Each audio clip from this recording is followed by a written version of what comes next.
नमस्कार मित्रों, मेरा नाम है Praveen Singh Chundawat, independent business consultant बड़ा business.com। भगवान श्री कृष्ण का इस धरती से विदाई के अंतिम क्षण। जी हाँ, आपने थंबनेल पर बिल्कुल सही पढ़ा है। भगवान श्री कृष्ण का जीवन कितना विपदाओं से, प्रतिकूलताओं से, विघ्न बाधाओं से भरा हुआ था। फिर भी भगवान श्री कृष्ण की बंसुरी उसमें सदा बजती रहती थी। तो श्री कृष्ण हमें ये संदेश देते हैं कि कितनी भी विघ्न बाधा हो उसमें हमें सम रहना चाहिए, प्रसन्न रहना चाहिए। तो भगवान श्री कृष्ण जब अवतार लेने वाले थे उससे पहले ही उनके 6 भाइयों की हत्या कर दी जाती है और उनके माता पिता को जेल हो जाती है और जन्म होते ही भगवान श्री कृष्ण को पराये घर ले जाया जाता है। और उसके बाद भी कंस जो होता है वह वहाँ पर भगवान कृष्ण को समाप्त करने के लिए पूतना को भेजता है। पूतना उनको दूध पिला मतलब जहर पिलाने का प्रयास करती है, दूध के अंदर जहर मिला करके, तो वह भी सफल नहीं होती है और भगवान उसको सदगति दे देते हैं। फिर कभी बकासुर आता है, तो कभी अघासुर आता है, कभी वत्रासुर आता है। इस तरह से अलग अलग असुर आते रहते हैं और वहाँ पर कंस उनको भेजता रहता है। तो ये सारी विघ्न उनके समक्ष बचपन में ही आ जाते हैं। और भगवान कृष्ण जब वहाँ पर गोकुल में जब गायों की सेवा करते हैं सुदामा और इनके साथ में, तो वहाँ पर क्या होता है, गायों की संख्या कम होती है। मतलब यमुना में क्या होता है, कालिया नाग रहता है। कालिया नाग भी एक दैत्य ही था, तो कालिया नाग उन गायों को खा करके अपना पेट भरता था। तो भगवान श्री कृष्ण यमुना में उतरते हैं और कालिया नाग का मर्दन करते हैं, कालिया नाग को मारते हैं, उसे परास्त करते हैं। फिर कालिया नाग के फन पर ही वे ऊपर, जब कालिया नाग यमुना के ऊपर जब आते हैं तो उस समय भगवान कृष्ण उनकी फन पर नृत्य करते हैं। भगवान कृष्ण मानो संकेत दे रहे हैं कि कितने भी विघ्न आ जाएं, प्रतिकूलता आ जाए, मुसीबतें आ जाएं, फिर भी हमें उसमें नृत्य करते हुए, मुस्कुराते हुए, प्रसन्न रहते हुए, सम रहते हुए अपने जीवन को यापन करना चाहिए। उस समय कहीं ऊपर से जो देवता लोग होते हैं वे उन पर पुष्प वर्षा करते हैं और मंगल गान करते हैं। तो भगवान श्री कृष्ण के और भी ब्रह्मा जी भी उनकी वहाँ पे, ब्रह्मा जी को भी शंका हो जाती है, क्योंकि कृष्ण जो होते हैं वहाँ पर सहज लीला करते हैं, गायों को चराते हैं, मक्खन चुरा करके खाते हैं। मक्खन चुरा करके इसलिए खाते थे कृष्ण भगवान क्योंकि जो भी वहाँ का मक्खन था वो सारा कंस के पास चला जाता था टैक्स के रूप में। तो भगवान श्री और यहाँ पर जो थे, ये जो उनके साथी जो थे वो सब कमज़ोर हो रहे थे। तो भगवान ने देखा कि ये इतना सारा टैक्स भी भरते हैं कंस के भय से और इन ग्वालों को कुछ खाने को मिलता नहीं है। तो फिर भगवान श्री कृष्ण चोरी करके मक्खन उनको खिलाते हैं और इस तरह से ये उनकी लीला रहती है। तो फिर ब्रह्मा जी को भी शक हो जाता है, ये भगवान विष्णु का अवतार कैसे हो सकते हैं, क्योंकि जो कृष्ण हैं वो तो गाय चराते हैं और इतनी ऐसी सहज लीला उनकी ऐसी, फिर वो परीक्षा लेते हैं। तो ब्रह्मा जी उनकी परीक्षा लेने के लिए गायों को भी अपने ब्रह्मलोक में रख लेते हैं, जो ग्वाले होते हैं उनको ब्रह्मलोक में रख लेते हैं और इस तरह से वहाँ पर खूब वर्षा करते हैं। तो ऐसे समय में फिर भगवान कृष्ण जो गोवर्धन पर्वत होता है उसको अपनी केवल आखिरी की जो उंगली होती है, टचनी उंगली जिसको बोलते हैं, उसके ऊपर गोवर्धन पर्वत को धारण कर लेते हैं और जितने भी बचे हुए जो ग्वाल होते हैं, गाय होती है, वे उसके नीचे सुरक्षित होती है। फिर ब्रह्मा जी को जब वे अपने गोवर्धन पर्वत उठा लेते हैं तब ब्रह्मा जी को फिर उन पर विश्वास होता है।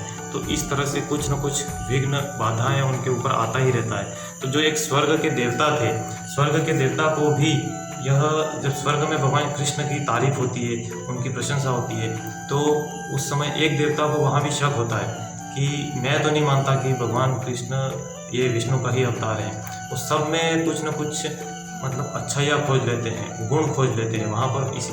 इसी कारण से भगवान कृष्ण की तारीफ होती है कि वे कितनी भी गलत चीज़ हो, कितना भी बुरी चीज़ हो, कितनी भी कमियों वाली चीज़ हो, उसमें अच्छा ही खोज लेते थे। तो वो देवता ने सोचा कि मैं इनकी परीक्षा लूँगा। तो होता क्या है, भगवान कृष्ण अपने मित्रों के साथ आ रहे होते हैं, तभी वह जो देव होते हैं वे कुत्ते का रूप धारण करके और एकदम उसको जो कीड़े लग गए थे, ऐसा सड़ा हुआ कुत्ता और ऐसे सोया हुआ है मुँह खोल करके रास्ते में। तो कृष्ण के जो मित्र होते हैं कहते हैं कि देखो कृष्ण, इसने कितने पाप किए थे, कितना घोर पापी है ये कुत्ता, तभी ये अपने कर्मों का फल भुगत रहा है। तब कृष्ण कहते हैं कि इसके जो देखो सफ़ेद दांत कैसे चमक रहे हैं, जो इसके दांत चमक रहे हैं ये इसके पुण्याय की खबर देता है, इसने कुछ न कुछ पुण्य जरूर किए होंगे। तब जो कुत्ते के रूप में जो देव होते हैं वो प्रकट हो जाते हैं और भगवान को प्रणाम करते हैं तब वो मान जाते हैं कि हाँ, भगवान कृष्ण वास्तव में सब में कुछ न कुछ अच्छा ही देख लेते थे और सब में कुछ न कुछ अच्छा ही देखते हैं और वास्तव में ये ईश्वर हैं। तो इस प्रकार भगवान कृष्ण पग पग पर भगवान कृष्ण के जीवन में कुछ न कुछ विघ्न बाधाएँ आती रही हैं और वे प्रसन्नता से नृत्य करते हुए बांसुरी बजाते हुए उसको विघ्न बाधाओं को पार करते गए हैं। तो एक समय जब भगवान कृष्ण का द्वारिका के जब वे द्वारिका संभाल रहे थे भगवान कृष्ण और वृंदावन छोड़ा तो उन्होंने पूरा छोड़ दिया, फिर उन्होंने जरा भी आसक्ति नहीं की। जब वृंदावन भगवान कृष्ण ने छोड़ दिया तो दोबारा जीवन में कभी भी वहाँ पर नहीं गए। मतलब भगवान जो भी करते हैं पूरा करते हैं, छोड़ते हैं तो पूरा छोड़ते हैं और अपनाते हैं तो पूर्ण अपनाते हैं, क्योंकि पूर्ण अवतार थे वे। और भगवान कृष्ण 64 कलाओं से परिपूर्ण थे। 64 कलाएँ मैं आपको फिर अगले किसी वीडियो में वो 64 कलाएँ कौन सी हैं उस पर भी हम चर्चा करेंगे। तो जब वे द्वारिकाधीश थे भगवान कृष्ण, तो उस समय जब युद्ध जो आरंभ होने वाला था तो उस समय धृतराष्ट्र एक संदेश भेजते हैं कृष्ण के पास कि कृष्ण अगर तुम चाहो तो यह युद्ध रुक सकता है। तो भगवान कृष्ण के पास में वो संदेश आता है, भगवान कृष्ण पढ़ते हैं और कृष्ण भगवान कहते हैं अर्जुन को कहते हैं कि हे अर्जुन, अपने हाथों में बाण और धनुष लेकर के खड़े हो जाओ युद्ध के लिए। अब तुम्हें बिल्कुल निश्चित युद्ध के लिए तैयार हो जाना चाहिए, क्योंकि दुर्योधन जो है वह दुष्ट है और दुष्ट अगर युद्ध नहीं हुआ और वह जीवित बच गया तो वो दूसरों के साथ में और ज़्यादा अत्याचार करेगा, अन्याय करेगा। इसलिए उसको मतलब दंड देना ज़रूरी है, उसको समाप्त करना ज़रूरी है। जब ऐसा दुर्योधन जैसा दुष्ट समाप्त होगा तो आम जनता तक संदेश पहुंचेगा कि दुष्टता का जो अंत है वह बुरा होता है, इसलिए यह युद्ध होना चाहिए। भगवान कृष्ण कहते हैं इसलिए यह युद्ध होना ही चाहिए। तो इस तरह से फिर भगवान कृष्ण जब युद्ध का समय होता है तो युद्ध के समय में दुर्योधन जो होता है वह देखता है कि भाई कौरव भी काफ़ी मरते जा रहे हैं, कौरव की संख्या कम होती जा रही है। तो जो दुर्योधन होता है वह धृतराष्ट्र को भड़काता है, उकसाता है कि पितामह आप तो इतने शूरवीर थे कि आप जब बचपन में युद्धाभ्यास करते थे तो पर्वत से जब आप चट्टान पे गिरते थे तो चट्टान टूट जाती थी, मगर आपको कुछ भी नहीं होता था। आप इतने वीर साहसी और आपके होते हुए ये पांडव हमारी सेना को समाप्त करते हैं। आप चाहो तो इन पांडवों को एक ही दिन में आप समाप्त कर सकते हो। तब भीष्म पितामह अपने जो उनकी कमान होती है उसमें से 5 बाण निकालते हैं और भीष्म पितामह उसी समय प्रतिज्ञा करते हैं, जो उनकी भीष्म प्रतिज्ञा होती है, आकाश सुन ले, पाताल सुन ले, 10 दिशाओं में जो देव हैं 10 दिशाएं सुन ले, तीनों लोगों में जो देव हैं वे सुन ले। इस तरह से वे घोर प्रतिज्ञा करते हैं और प्रतिज्ञा करते हैं कि मैं कल 5 पांडवों को इन 5 तीरों से समाप्त कर दूंगा। अब भीष्म प्रतिज्ञा यानी कि उसको कोई भी काट नहीं सकता त्रिलोकी में। तो इस तरह से दुर्योधन जो चाहता था उसका जो उद्देश्य वो पूरा होता नजर आया। तो पांडव पक्ष जो था, पांडव पक्ष में ये चर्चा चल रही थी कि पांडव पक्ष में सभी चिंतित थे कि जो भीष्म प्रतिज्ञा है तो उसके लिए वो कल क्या होगा, सभी के मुख पे घोर चिंता थी। लेकिन कृष्ण उस समय भी मंद मंद मुस्कुरा रहे थे और तब अर्जुन कहते हैं कि हे कृष्ण, इतनी बड़ी विपदा है, उधर पितामह ने प्रतिज्ञा ले ली है और आप मुस्कुरा रहे हो। तो कृष्ण कहते हैं कि प्रतिकूलताओं में मुस्कुराएंगे तो प्रतिकूलताएं अपने आप नष्ट हो जाएगी। तो द्रौपदी कुछ ज़्यादा ही चिंतित थी, क्योंकि कल तो 5 पांडवों के ऊपर एक बहुत बड़ा संकट आने वाला था, तो द्रौपदी की चिंता बहुत ज़्यादा थी। तब भगवान श्री कृष्ण द्रौपदी को एक उपाय सुझाते हैं कि भगवान श्री कृष्ण उपाय बताते हैं कि कल जो भीष्म पितामह ब्रह्म मुहूर्त में जो ध्यान करते हैं उस समय क्या होता है कि दुर्योधन की जो पत्नी होती है वह आशीर्वाद लेने के लिए जाती है।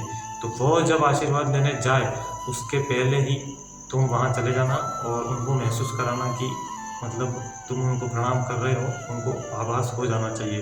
तो वह जैसे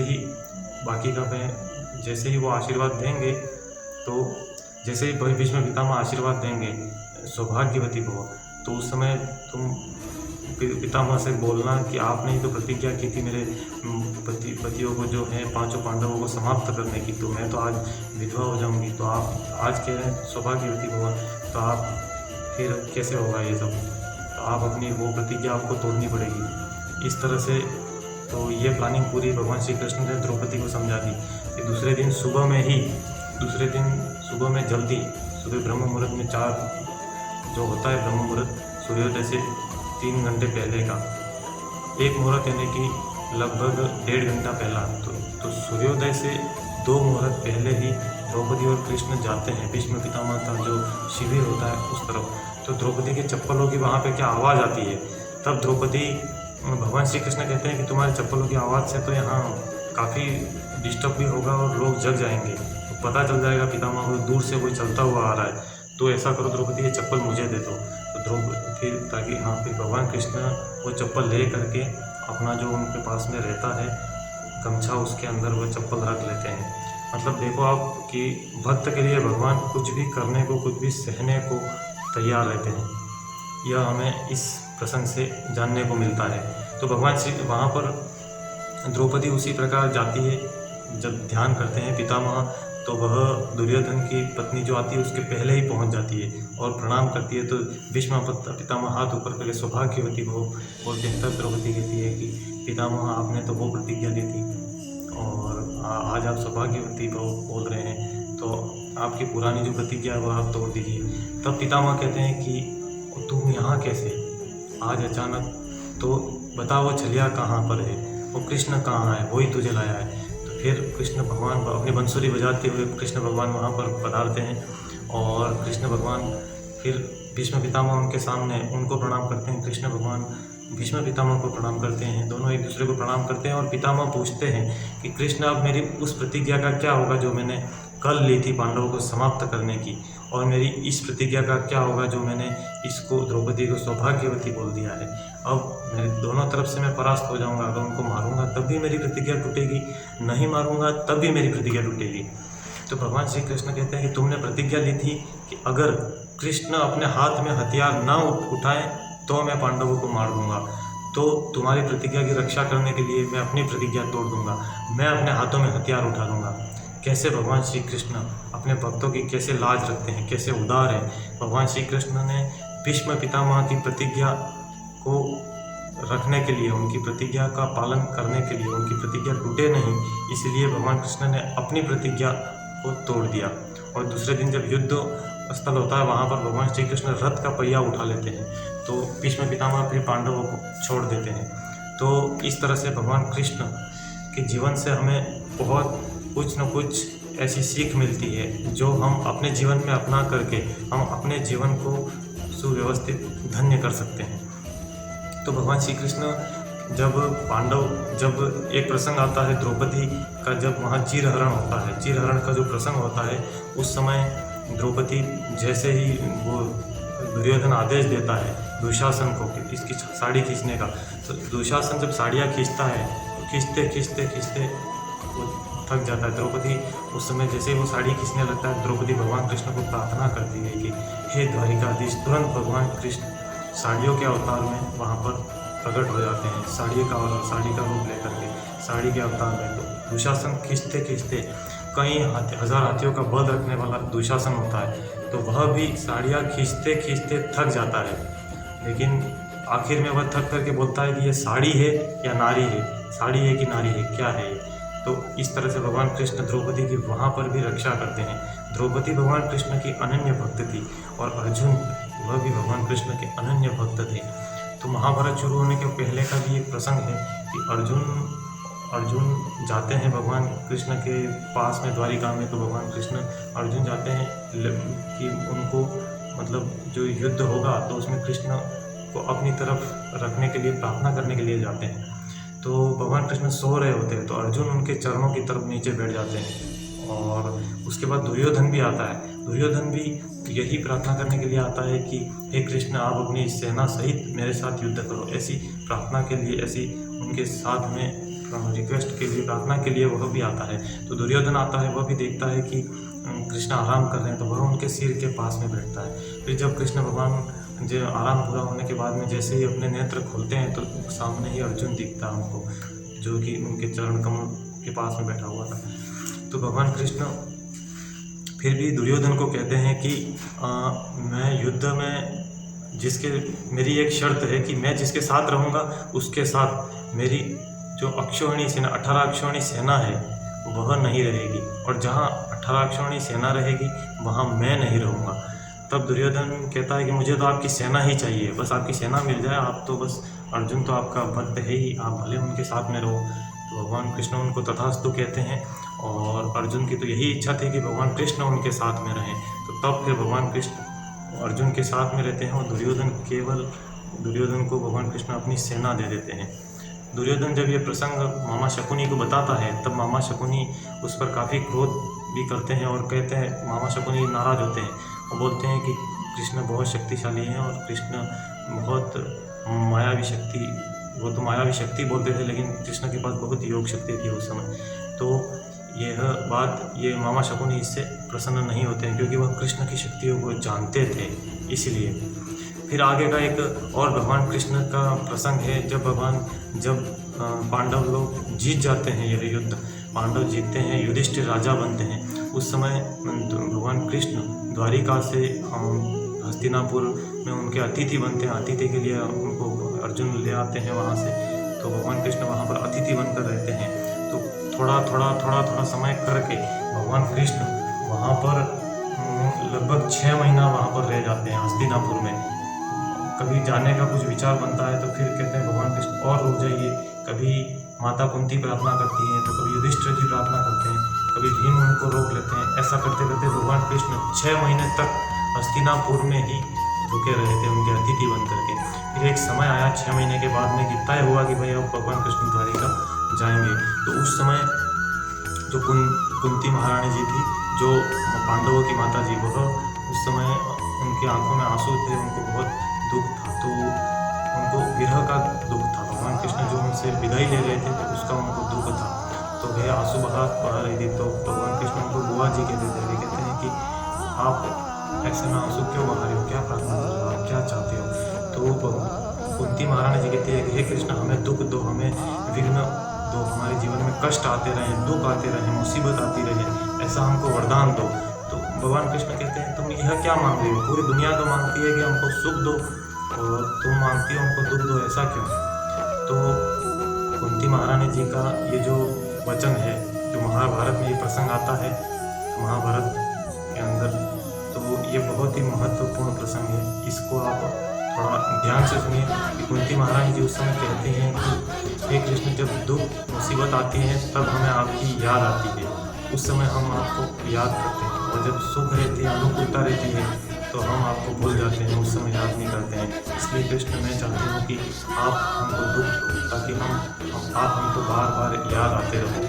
तब कृष्ण कहते हैं कि धन्य हो आप ऐसी माँ, तभी तो आपके पुत्र अर्जुन है, तभी तो आपके पुत्र पांडव से महान वीर से धन्य है ऐसी माँ। भगवान कृष्ण उनको प्रणाम करते हैं, और हे भगवान पांडव भगवान कृष्ण को विदाई देते हैं। अर्जुन भी उनके साथ में जाते हैं, अर्जुन भगवान कृष्ण के साथ द्वारिका जाते हैं। तो द्वारिका में भगवान कृष्ण का जो विशाल महल होता है, फिर समय पा करके वहाँ पर जो उनका जो महल होता है वह समुद्र में डूब जाता है भगवान कृष्ण का।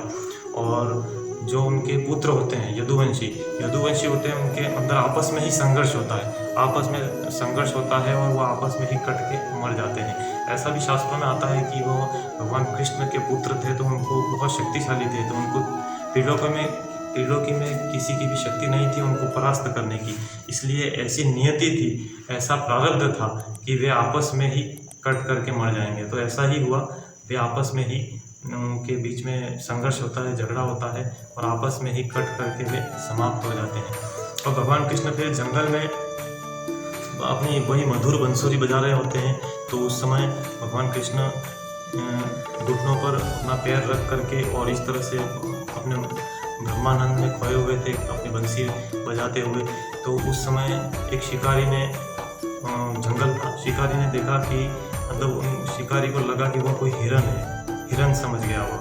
और वो जो शिकारी था वह बाली था, जिसको भगवान राम ने त्रेता युग में भगवान राम ने उसको तीर मारा था। वही बाली अभी शिकारी बन करके आया था। तो कर्मों का फल मिलता ही है, कर्मों का फल, भगवान का ऐसा विधान है कि भगवान खुद इस तरह से ये कर्म का फल भोग करके हम मनुष्य को ये संदेश देते हैं कि कर्म का फल भुगतना ही पड़ेगा, इसलिए कर्म करने में सावधान रहना चाहिए। तो वह जब तीर मार देता है शिकारी, फिर वो नज़दीक जाके देखता है कि ये तो हिरण नहीं, ये तो कृष्ण है। तो फिर वो क्षमा याचना करता है, हे प्रभु मुझे मालूम नहीं था। तब कृष्ण उनको कहते हैं कि तुम पूर्व जन्म में बाली थे और मैंने तुमको तीर मारा था, तो ये वही उसी कर्म के परिणाम से मुझे आज तीर मार रहे हैं। तो इस प्रकार फिर भगवान उसको वहाँ से जाने के लिए कहते हैं और भगवान वहाँ पर अपना लीला समेट लेते हैं। वो भगवान का इस धरती से विदाई का अंतिम समय रहता है। भगवान कृष्ण उस समय इस धरती से विदाई ले लेते हैं, मतलब यहाँ पर उनकी लीला पूरी हो जाती है। और जब अर्जुन को यह बात पता चलती है कि भगवान श्री कृष्ण ने अपनी लीला पूरी कर ली और वे स्वधाम चले गए, वे अपने वैकुंठ चले गए, तो अर्जुन को बहुत पीड़ा हुई, अर्जुन को बहुत दुख हुआ। अर्जुन से मानो उसका बस प्राण पता नहीं कैसे उसकी सांसें चल रही थी, ताकि अर्जुन बिल्कुल ही उनका सब कुछ लूट गया हो, इस तरह से हो गए थे। क्योंकि भगवान कृष्ण ही उनका जीवन थे, भगवान कृष्ण ही उनके सब कुछ थे, उनके प्राण थे। भगवान श्री कृष्ण के बिना अर्जुन का रहना बहुत संभव ही नहीं था। अब अर्जुन की फिर भी उस योद्धा ने अपने आप को बहुत मुश्किल से संभाला और वह जब वापस हस्तिनापुर आते हैं तो अर्जुन एकदम से निस्तेज, खोए हुए, उदास, निराश। युधिष्ठिर कहते हैं कि अर्जुन तुम इतने तेजस्वी युवा, तुमने ऐसा क्या कोई घोर पाप किया है क्या, जो तुम ऐसे एकदम ऐसे उदास और निराश दिख रहे हो? तुम्हारे से ऐसा क्या पाप हो गया है, तुमसे क्या ऐसा कृत्य हो गया है, तुम ऐसे निस्तेज कैसे हो गए हो? तब अर्जुन उनको फिर जब सूचना देते हैं कि भगवान कृष्ण इस धरती को छोड़ करके स्वधाम चले गए, तो बहुत पांचों पांडव बहुत दुखी हुए, उनको बहुत पीड़ा हुई। भगवान कृष्ण के जब उन्होंने ये प्रसंग सुना तो उनको असहनीय दर्द हुआ, बहुत पीड़ा हुई। तो जब ये कुंता महारानी जी को पता चला कि अर्जुन यहाँ पर आ चुके हैं, तो वे अपने खंड में, उनको आश्चर्य हुआ कि अर्जुन तो जब भी यहाँ आता है हस्तिनापुर तो सबसे पहले मुझे मिलता है, इस बार मिला क्यों नहीं? तो पूरी रात कुंता महारानी चिंतित होकर के अपने खंड में परिक्रमा करती रहती है, अपने खंड में घूमती रहती है, प्रतीक्षा करती रहती है। फिर अर्जुन जब आते हैं तो अर्जुन जब धीरे धीरे कदमों से जब माँ की तरफ बढ़ते हैं और अर्जुन जा करके कुंती महारानी के चरणों में ही अपना सिर रख देते हैं, तो कुंता महारानी फिर कहती है कि इतना निराश और निस्तेज क्यों हो अर्जुन? कहाँ गया तुम्हारा वो होश से, और तुम इतने कुछ बोल भी नहीं रहे हो, ऐसा क्यों? तो फिर वो कुंता महारानी उनका सिर सहलाती है, बोलती है अर्जुन बताओ क्या हुआ, क्या बात होगी, सब सकुशल तो है ना? द्वारिका में मेरे कृष्ण स्वस्थ तो है ना? मेरे कृष्ण को कुछ हुआ तो नहीं है, वो आनंद मंगल में है। तब अर्जुन अपना सिर बड़ी मुश्किल से उठाते हुए कहते हैं कि माँ वो चले गए। जैसे ही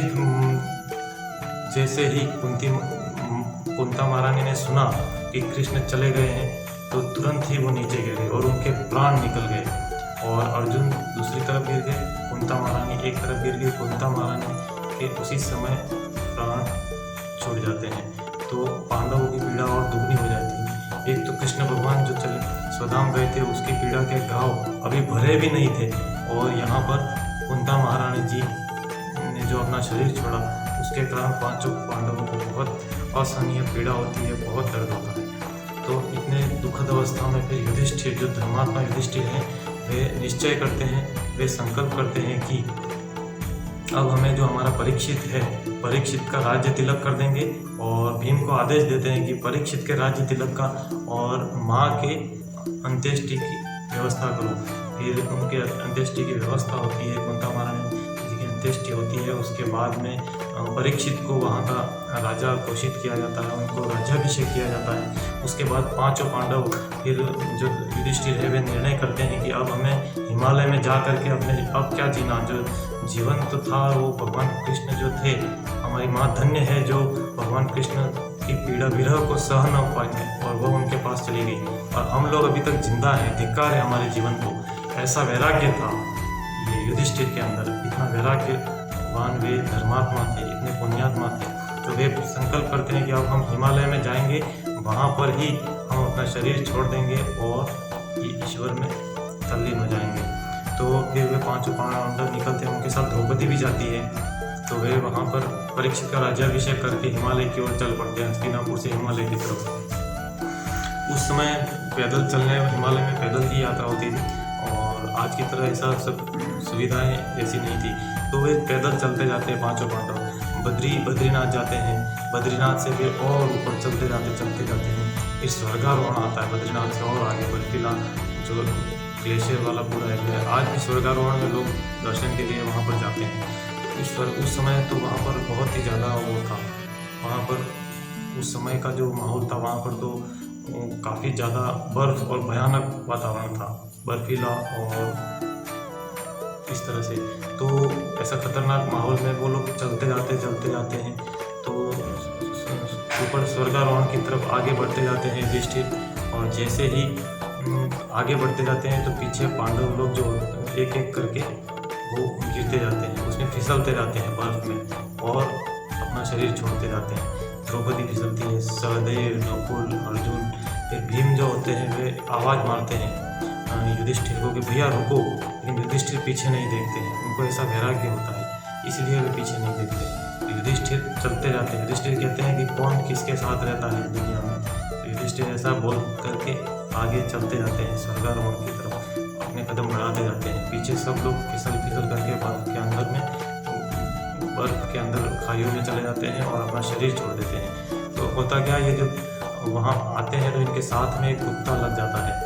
तो वो कुत्ता जो होता है वह युधिष्ठिर को साथ में चलता जाता है। चार पांडव, द्रौपदी, तो उनकी तो शरीर छूट जाता है, बर्फ के अंदर समा जाते हैं, लेकिन कुत्ता बचता है। कुत्ता और पीछे चलता रहता है। युधिष्ठिर, धर्मात्मा युधिष्ठिर आगे चलते जाते और आगे जाने के बाद में फिर इंद्रदेव, वहाँ पर काफ़ी समय के बाद में इंद्रदेव प्रकट होते हैं। इंद्रदेव कहते हैं कि बस धर्मात्मा, हे युधिष्ठिर, अब आपने बहुत स्वर्गारोहण के लिए आपने बहुत तपस्या कर लिया, अब आप इस विमान में बैठ गए। और तो युधिष्ठिर कहते हैं कि ये कुत्ता भी मेरे साथ में है, तो इसका भी अधिकार है, तो पहले इस कुत्ते को बिठाओगे तो मैं बैठूंगा। तो वो इंद्र देवता मना कर देते हैं कि ये कुत्तों के लिए मतलब ये विमान थोड़ी है, ये तो आप अगर बैठो तो ठीक है, हम इसको नहीं बैठेंगे। तो साफ मना कर देते हैं युधिष्ठिर कि फिर तो हम भी नहीं बैठेंगे, ये नहीं बैठेगा तो हम भी नहीं बैठेंगे, क्योंकि वे धर्मात्मा थे। वे इतने दूसरों के प्रति उनके दया का, उदारता की पराकाष्ठा उनके भीतर थी। कूट के उनके अंदर उदारता भरी हुई थी। धर्म का साक्षात विग्रह थे युधिष्ठिर, थे वे धर्म का विग्रह थे और इतने मतलब एक तरह से वे अवतारी पुरुष के समान ही थे। तो फिर क्या होता है कि फिर वो इंद्रदेव मान जाते हैं। तो कुत्ता जैसे ही विमान में चढ़ता है और तो वह एक दिव्य देह धारण कर लेता है, देवता का रूप धारण करता है। फिर जैसे ही युधिष्ठिर विमान में कदम रखते हैं तो वे भी एक दिव्य तेजस्वी दिव्य रूप धारण कर लेते हैं और फिर विमान स्वर्ग की तरफ बढ़ जाता है।